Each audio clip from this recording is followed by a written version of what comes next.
तर महाविकास आघाडीमध्ये विधान परिषदेसाठी रस्सीखेच रंगण्याची चिन्ह असताना मीरा भाईंदरमध्ये महायुतीतला वाद विकोपाला गेलाय।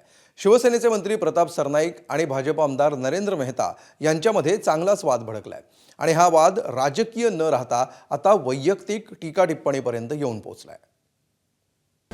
मीरा भाईंदरमध्ये गेल्या काही दिवसांपासून सुरू असलेला आरोप प्रत्यारोपांचा सिलसिला आता उघड संघर्षात बदललाय। नव्याने वादाची ठिणगी पडली ती नरेंद्र मेहता यांच्या एका वक्तव्यामुळे। प्रताप सरनाईक यांना ड्रायव्हर म्हणत त्याने आपल्याच मित्रपक्षाच्या नेत्याचा पाण उतारा केला।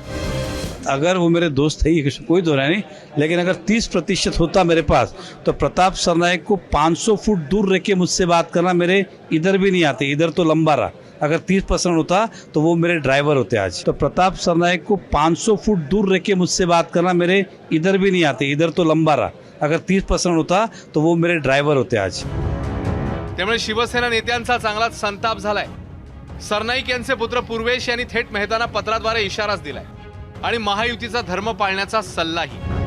नरेंद्र मेहता हे काल त्यांनी एक जे वक्तव्य त्या ठिकाणी केलं होतं की प्रताप सरनाईक हे मेरे ड्रायव्हर होते, तर त्यामुळे एका पदावर बसलेल्या व्यक्ती विरोधात आपण ज्यावेळेस अशा पद्धतीचे स्टेटमेंट देता जेणेकरून त्या ठिकाणी असलेले शिवसैनिक आमचे कार्यकर्ते हे प्रचंड नाराज होतात।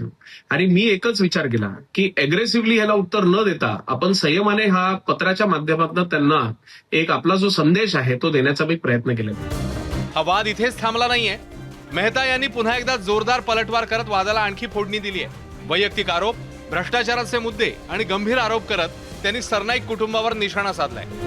वारंवार निवडणूक पडल्यानंतर निवडणूकमध्ये पण त्याच गोष्ट आताही त्याच गोष्ट। आणि सरनाईक सारखा काय बोलतो ना खोटाळा माणूस या जगात नसेल आणि कधी आला तर हा भ्रष्टाचार आहे तो भ्रष्टाचार आहे, ते स्वतः किती भ्रष्टाचारी आहे कधी आकलन करावं तरी।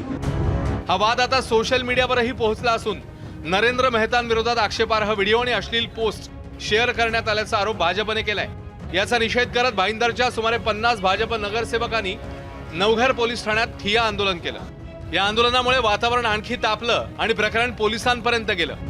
आज आम्ही त्यामध्ये ज्या लोकांनी अशा प्रकारचे फोटो टाकले किंवा मर्यादा विरोधात पोस्ट केलं त्यांच्या विरोधात आज आम्ही इकडे गुन्हे दाखल केले। गुन्हे दाखल नाही केले तर आम्ही जाणार नाही आणि पोलिसांनी सांगितलं आम्ही दाखल करतोय। आता इकडे 2 दाखल होत आहे, बाकी ठिकाणी दुसरे दाखल होत आहे। भाजपचे ज्येष्ठ नेते चंद्रशेखर बावनकुळे यांनी सर्वांनाच मर्यादा पाळण्याचा सल्ला दिलाय। समाजामध्ये वावरत असताना सर्वांनी एक लेवल सांभाळायची, त्यामुळे कुणीच या ठिकाणी असं वक्तव्य करू नये जे या ठिकाणी महाराष्ट्राच्या संस्कार संस्कृतीला ते पटणार नाही। त्यामुळं असे वक्तव्य काही ते महाराष्ट्राला मान्य नसतात किंवा समाजाला मान्य नसतात, त्यामुळे सर्वांनी त्याची काळजी घ्यायची। सरनाईक यांनी या वादावर प्रतिक्रिया देताना आपली बाजू सांभाळून घेण्याचा प्रयत्न केला।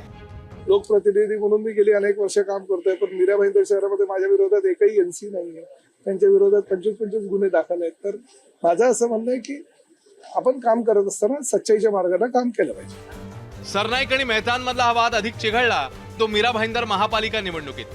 स्थानिक पातळीवर वर्चस्व आणि राजकीय प्रभावाची चढाओढ असल्यामुळे दोन्ही मित्रपक्षांमधला तणाव कायम राहिलाय। राजकीय आरोप, वैयक्तिक टीका, सोशल मीडियावर कुरघोडीचे प्रयत्न आणि पोलिसांपर्यंत पोहोचलेला वाद। राज्यात आणि केंद्रात एकत्र सत्तेत असलेल्या महायुतीतल्या 2 पक्षांचे ज्येष्ठ नेते हे पेल्यातलं वादळ शमवतात की मेहता विरुद्ध सरनाईक वादाचा पुढचा अंक लिहिला जातो हे पाहणं महत्त्वाचं आहे। प्रभाकर कुडाळकर, ABP माझा, मीरा भाईंदर।